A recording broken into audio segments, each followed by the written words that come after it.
क्रांतिकारी जोहार, जय आदिवासी, जय वीर प्रदेश, कुल गुलाम जिंदाबाद। आप सबकी जय साथियों, मैं जय सिंह जोड़िया, भारत आदिवासी पार्टी संभाग मीडिया प्रभारी। साथियों, आज लाइव आने का एक विशेष कारण है। लगातार आप दक्षिणी राजस्थान में जो माहौल है वो आए दिन अखबारों की सुर्खियों में पढ़ते होंगे और जितने भी सोशल मीडिया के प्लेटफॉर्म्स हैं उनके ऊपर आए दिन दक्षिणी राजस्थान की राजनीति में जो भूचाल है, जो एक माहौल प्लानिंग से क्रिएट किया जा रहा है, उसके बारे में आप लगातार पढ़ रहे होंगे, देख रहे होंगे और सुन रहे होंगे। साथियों, मैं बात कर रहा हूँ हमारे दक्षिणी राजस्थान में उदयपुर लोकसभा के सांसद मन्नालाल रावत और हमारे टीएडी मंत्री बाबूलाल खराड़ी। ये जो नेता है ये आए दिन अनर्गल बयानबाजी कर रहे हैं और बार बार आदिवासी समाज को बदनाम करने की और नीचा दिखाने की कुत्सित बुद्धि वाली हरकतें कर रहे हैं। साथियों, ये ऐसा क्यों कर रहे हैं, आज मैं आपको पूरी तरीके से बताऊंगा इसके पीछे क्या कारण है। साथियों, जैसा कि आप तमाम लोग जानते हैं, दक्षिणी राजस्थान में आदिवासी परिवार सामाजिक संगठन के बैनर तले जितने चिंतन शिविर हो रहे हैं, सामाजिक जन जागरूकता के जो कार्यक्रम हो रहे हैं और जो हमारे आदिवासी महान पुरखे जो थे उनका इतिहास खंगाल करके हमारे लोगों को सभाओं के माध्यम से जागरूक किया जा रहा है, उनकी जयंतियां मनाई जा रही है। तो इसका परिणाम ये हो रहा है कि लगातार दक्षिणी राजस्थान के लोग अपना इतिहास जान करके अपने आप को गर्वित महसूस कर रहे हैं, गौरवान्वित महसूस कर रहे हैं और इसी के साथ साथ वे कोशिश ये कर रहे हैं कि हमारे महान पुरखों ने जिस प्रकार की लड़ाइयाँ लड़ी है, उन लड़ाइयों को याद रखते हुए, इतिहास को जानते हुए, उनके दिखाए हुए रास्तों पे चलने की हमारे इस दक्षिण राजस्थान के लोग कोशिश कर रहे हैं। लेकिन इसका एक दूसरा जो परिणाम है वो राजनीति में भूचाल लाने वाला है।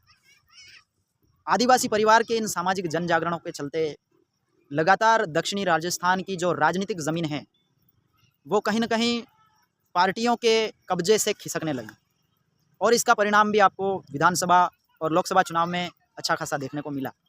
अब होता ये है कि इस तरीके के सामाजिक जन जागृति कार्यक्रम, शिविर और अन्य प्रकार की महापुरुषों की जन्म जयंती पर की जाने वाली सभाओं से लोग जागरूक हो रहे हैं और जिस तरीके से आज़ादी के बाद से लगातार आदिवासियों के ऊपर जो राजनीतिक उद्देश्य से जो लोग आए और उन्हें बहुत सारे सपने दिखा करके, लालच दे करके, चंद पैसे, दारू, मुर्गा, मच्छी और अनाप शनाप चीज़ें खाने पिलाने और भ्रमित करने जैसी चीज़ें उनको दे करके, परोस करके उनसे वोट लिए गए।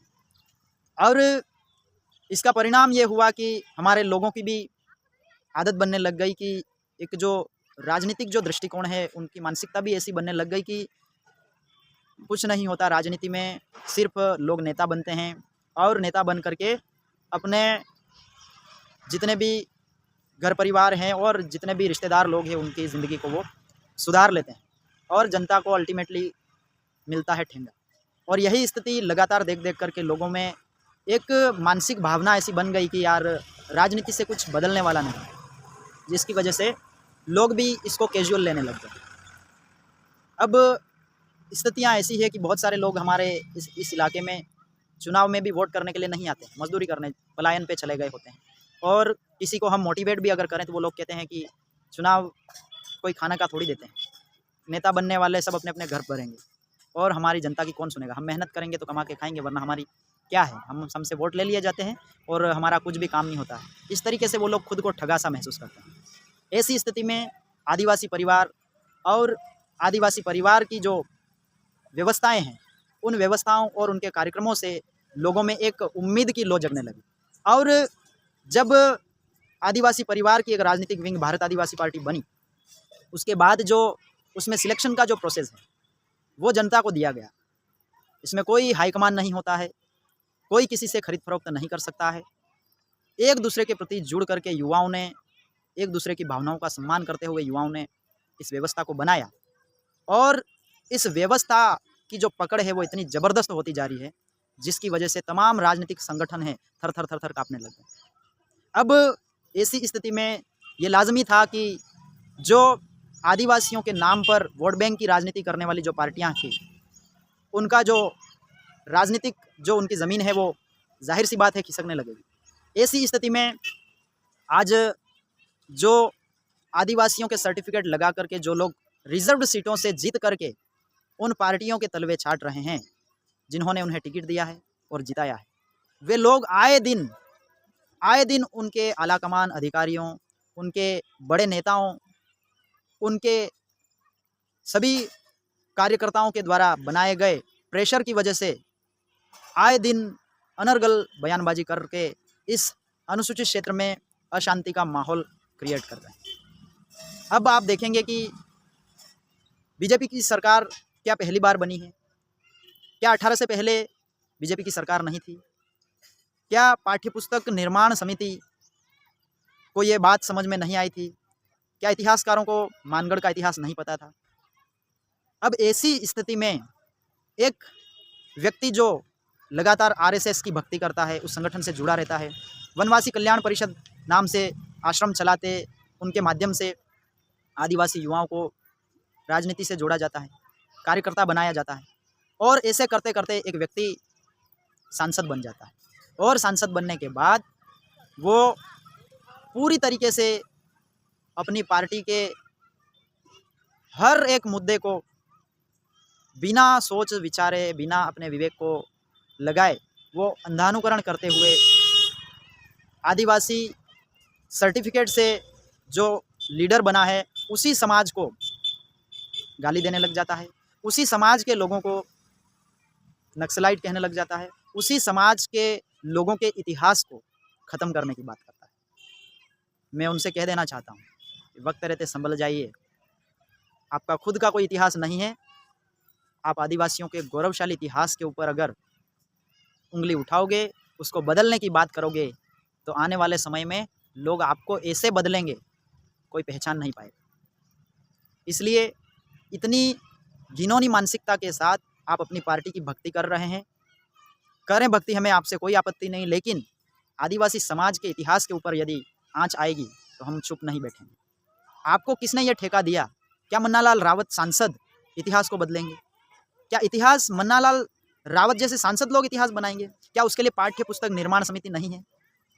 क्या उसके लिए इतिहासकार नहीं है? क्या उस इतिहास के ऊपर कोई रिसर्च हो रही है?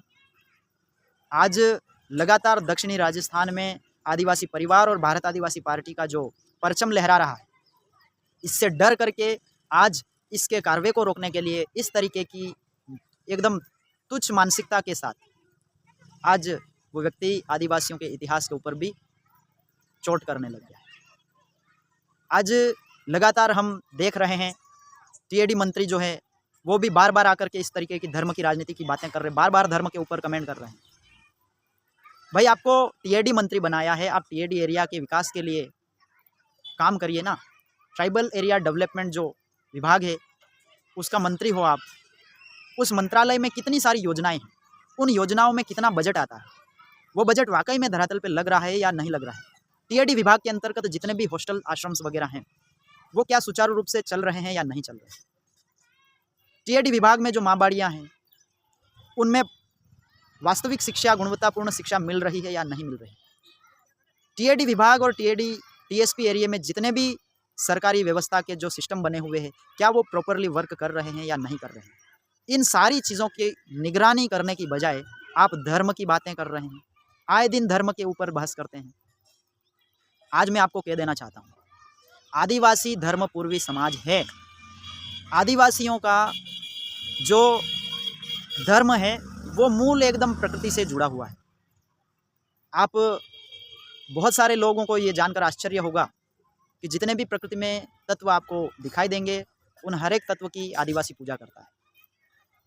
अब ऐसी स्थिति में आज हमारे लोगों को कहीं न कहीं हीन भावना की दृष्टि से देखा गया, जिसके चलते धीरे धीरे लोगों ने खुद को कन्वर्ट करना शुरू किया।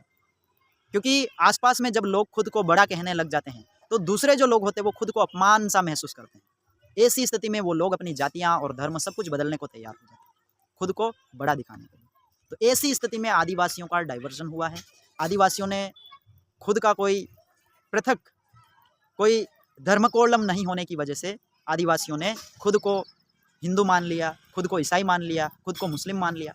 इस तरीके से अनेकों धर्मों में बहुत सारे लोगों ने बुद्धिस्ट खुद को मान लिया, सिख मान लिया। तो इस तरीके के कई धर्मों में आदिवासियों का कन्वर्जन हो गया। और आज आप उन लोगों को कहते हैं कि आदिवासी हिंदू है, आदिवासी ईसाई है, आदिवासी मुस्लिम है। आप ठप्पा देने वाले कौन होते हो? धर्म किसी भी इंसान का व्यक्तिगत मसला होता है। अब आए दिन धर्म धर्म धर्म कर करके क्यों अपने विकास के मुद्दों से भटक रहे हैं? आप क्यों अपनी सरकार से ये विकास के कार्यों के बारे में बात नहीं करते हैं?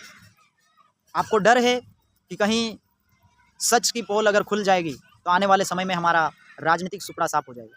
इस तरीके की मानसिकता से अगर आप यहाँ आए हैं तो लिख करके रख लीजिए कि आने वाले समय में आप सरपंच वार्ड बनने लायक भी नहीं बचेंगे। क्योंकि आदिवासी परिवार और भारत आदिवासी पार्टी के लोगों को आप जितना डराओगे, धमकाओगे, उतना वो मजबूत इरादे के साथ आगे बढ़ेंगे। क्योंकि वो कोई पैसे से ले दे करके आए हुए लोग नहीं हैं, वो पढ़ लिख करके एक दूसरे के ऊपर भरोसा करके चलने वाले लोग। उनको जितना तोड़ोगे वो उतने मजबूत होंगे। इसलिए भलाई आपकी इसी में है कि आप चुपचाप अपने कार्यक्षेत्र में जो चीज़ें आती है उनको शब्दशः लागू कराएं। जो नीति नियम बने हुए हैं टीएसपी के लिए, अनुसूचित क्षेत्र में जितने भी कानून बने हुए, पैसा एक्ट है, 13(3) क है, रूढ़िगत ग्राम सभा के कानून हैं, इस तरीके के जितने भी हमारे कानून हैं उनके ऊपर आप थोड़ा स्टडी कीजिए और उनको धरातल पे शब्दशः लागू कराने का काम करें। हम आपसे, हमारी कोई दुश्मनी नहीं है। आप अपने तुच्छ राजनीतिक स्वार्थ के लिए इस हद तक गिर जा रहे हैं कि आज इतिहास को भी बदलने की बात करने लग गए। आप यूँ कह रहे, एक साइड आप कह रहे हैं कि इतिहास में भीलराज की कोई बात नहीं हुई, उनको खाली केस करने के हिसाब से उन्होंने भीलराज का नाम दे दिया। अरे भाई, ऐसी बात थी तो फिर अगर वो लोग हवन ही कर रहे थे ऊपर, तो अंग्रेजों ने उनके ऊपर हवन करते हुए क्यों अटैक किया हो? क्या उनके ऊपर अटैक करने में वहाँ के राजा रजवाड़ों का हाथ नहीं था? अरे उस दौर में हमारे लोग गोविंद गुरु के अनुयायी बन करके, गोविंद गुरु महाराज उन्हें जागरूक कर रहे थे, उन्हें समझा रहे थे कि आपकी ये बदतर स्थिति क्यों है। वो उनको ये बता रहे थे और ये बता रहे थे कि जब तक आप खुद आज़ाद नहीं हो जाएंगे, जब तक आप खुद अपना निर्णय करना न सीख जाएंगे, तब तक आपके ऊपर इस तरीके के अत्याचार होते रहेंगे। तो इस तरीके से गोविंद गुरु महाराज हमारे आदिवासियों को इस तरीके से जागरूक कर रहे थे और उन्हें ये बता रहे थे कि भले ही आप जागरूक हो जाएं, लेकिन शासन व्यवस्था जब तक स्वशासन व्यवस्था में तब्दील नहीं होगी, तब तक आपका भला कोई नहीं कर सकता। और इसी तरीके से उन्होंने भीलराज कायम करने की बात कही और इसको आप कहते हैं कि गलती से हो गया, या फिर उनके ऊपर केस करने, राजद्रोह का केस करने के लिए इस तरीके के तथ्य को बयां किया गया। अरे भाई, ऐसी ही बात थी तो पाठ्य पुस्तक निर्माण समिति को उस समय समझ नहीं आई थी बात? क्या मन्नालाल रावत आकर के आज इतिहास को अपने स्तर से बनाएंगे? ये ऐसी सोच दिमाग से निकाल दीजिए, क्योंकि अब आदिवासियों को जागरूक होने से कोई भी नहीं रोक सकता, क्योंकि ये जिम्मा युवाओं ने अपने कंधों पे लिया है। आप जैसे लोगों को तुच्छ राजनीति करने का शौक होगा, आप बेशक कीजिए, हमको इससे कोई फर्क नहीं पड़ता है, लेकिन ये बार बार इतिहास, आदिवासियों के गौरवशाली इतिहास के ऊपर उंगली उठाओगे तो खुद इतिहास के ढेर में खत्म हो जाओगे। पूरे देश में भ्रमण करके देखिए, जहाँ जहाँ विदेशी आक्रांता लोग आए हैं, आक्रमणकारी आए हैं, वहाँ वहाँ आदिवासियों ने लड़ाई लड़ी है। और आदिवासी पहले से ही यहीं आदि अनादि काल से निवासरत है, तो उनके ज़मीनों के ऊपर हमला हुआ है, उनके जल जंगल ज़मीन पे हमला हुआ, तो वो लोग लड़े हैं, हर जगह लड़े। ये सिर्फ तुम आदिवासियों को अंग्रेज़ों के खिलाफ बताते हो, सिर्फ तुम मुसलमानों के खिलाफ बताते हो। इस तरीके का कोई वो लड़ाई नहीं थी। हमारे आदिवासियों की लड़ाई जल जंगल ज़मीन की थी और हमारे लोगों को एकजुट करके खुद की शासन व्यवस्था, जिसको स्वशासन कहते हैं, रूढ़िगत ग्राम सभा के अनुसार पंचायत व्यवस्था में पंच में बैठ करके सारे मामले निर्णय किए जाए, यही हमारे लोगों की व्यवस्था थी। और इसी के आधार पर बड़े स्तर की भी राजनीतिक व्यवस्था को अपने नेतृत्व के लिए, अपने प्रतिनिधित्व के लिए रखी जाए, ये ऐसा सपना था। तुम आज 17 प्रकार की पार्टियों के गुलाम बन करके आदिवासियों के इतिहास को मिटाने की बात करते हो। शर्म आनी चाहिए आप जैसे लोगों को। इसलिए मैं आप तमाम दर्शक बंधुओं से भी यही आग्रह करूंगा कि ऐसे लोगों को ध्यान रखिए, ऐसे लोगों को आने वाले समय में मुंह तोड़ वोट दे करके जवाब दीजिए, ऐसे लोगों को ऐसा विरोध में उनके वोट कीजिए और सही आदमी को जिता करके सदनों में भेजिए, ताकि आपके इतिहास से कोई छेड़छाड़ी न कर सके। आपके बच्चों के शिक्षा, स्वास्थ्य, रोजगार, सड़क सुरक्षा, बिजली, पानी और जितने भी आपके ऑलराउंड विकास, ऑल राउंड डेवलपमेंट के लिए जितने भी पायदान हैं, जितने भी पैमाने हैं, उन सारी चीज़ों को दिलाने के लिए सही आदमी को चुनिए। और ये बार-बार अभी क्यों कर रहे हैं? आप ये भी बात समझ लीजिए कि आखिर अभी इतना माहौल क्यों कर रहे हैं? क्योंकि आपको पता होगा राजस्थान में 7 विधानसभाओं के उपचुनाव हैं। 7 विधानसभा सीटें खाली पड़ी। उनमें से 2 दक्षिणी राजस्थान यानी टीएसपी इलाके की 2 सीटें हैं। 17 में से 2 सीटें वो भी सलुम्बर और चौरासी। अब आए दिन इनको पता है कि आदिवासी परिवार का जो बढ़ता हुआ कारवा है वो बहुत तीव्र गति से बिना रुके बढ़ रहा है। तो ऐसी स्थिति में ये आकर के बार-बार धर्म धर्म धर्म धर्म करते रहते हैं, क्योंकि इनको पता है कि आदिवासी लोग बहुत सारे धर्मों में तब्दील हो चुके हैं। आज अगर कुछ बोलेंगे धर्म के ऊपर तो वो कट्टरता से इनको नकार देंगे, क्योंकि तुम्हारे पास दूसरा कोई ऑप्शन है नहीं, इसलिए तुम धर्म धर्म करते हो। इसलिए ये धर्म की राजनीति करना बंद कीजिए। अभी 15 अगस्त के दिन स्कूल में सुन रहा था जिस तरीके से स्कूलों में शिक्षा मंत्री का जो संदेश है वो बाँच करके सुनाया जा रहा था, और मुझे बहुत ही बुरा महसूस हो रहा था कि जिस तरीके के तुम बड़े-बड़े बातें अपने लेटरों में कर रहे हो, आज आप जा कर के देख लीजिए, आज स्कूलों की व्यवस्था नहीं। आज मेरी पंचायत की मैं बात करता हूँ, सीनियर स्कूल है, मात्र 3 कमरे हैं बच्चों को बैठने के, 1 से लगाकर 12वीं की कक्षा। कहाँ बैठेंगे बच्चे? सबको बाहर भेड़ बकरियों की तरह बैठ करके पढ़ाया जा रहा है। न तो स्टाफ है, न स्कूल में मूलभूत सुविधाएँ हैं। आप शिक्षा की बात कीजिए ना, आप नौकरियों की बात कीजिए। आज आए दिन आप देख रहे हैं सीईटी जैसे एग्ज़ाम, एक पात्रता परीक्षा के लिए इतने दूर सेंटर दे रहे हैं। उस पात्रता परीक्षा में भी इतना स्ट्रिक्टनेस, पात्रता परीक्षा के लिए तो होम डिस्ट्रिक्ट भी दिया जा सकता था। बड़े नौकरी वाले एग्ज़ामों में आपने ऐसा रवैया नहीं अपनाया, और एक पात्रता परीक्षा में इतना दूर लोगों को भेज करके क्यों परेशान करते हैं? और ऐसे दूर जाने में अभी पत्रिका में हमने देखा है, हमारे सलुम्बर में एक्सीडेंट हो गए, 2-4 लोग मर भी गए। तो ऐसी आपकी बदतर व्यवस्था है, फिर भी आपको शर्म नहीं आ रही, और आए दिन आप धर्म धर्म कर रहे हो। आपके लोकसभा क्षेत्र में स्कूलों के क्या हालत है आप पता कीजिए, वहाँ कैसे लोग रह रहे हैं। थोड़ा दिमाग लगाइए और सही मुद्दों पे राजनीति करिए, अन्यथा राजनीति छोड़ दें, क्योंकि ये कोई तुम्हारे बाप की बपोती नहीं है। आपको जिस तरीके से लोगों ने उम्मीद करके सांसद बनाया है, उनकी उम्मीदों पे खरा उतरिए, उनके लिए काम कीजिए। आए दिन इस तरीके की बकवास करके उन लोगों के अंतरात्मा को भी चोट मत कीजिए। तो साथियों, मैं आप तमाम दर्शक बंधुओं से भी यही कहना चाहूँगा कि इस प्रकार के नेताओं को देखिए, सुनिए और उनका विरोध कीजिए, क्योंकि ये लोग अपने तुच्छ स्वार्थ, अपने को खुद को नेता बनाए रखने के लिए हमारे पूरे इतिहास को भी बेच देने वाले हैं। ये हमारे अधिकारों को तो पहले से ही बेच चुके हैं।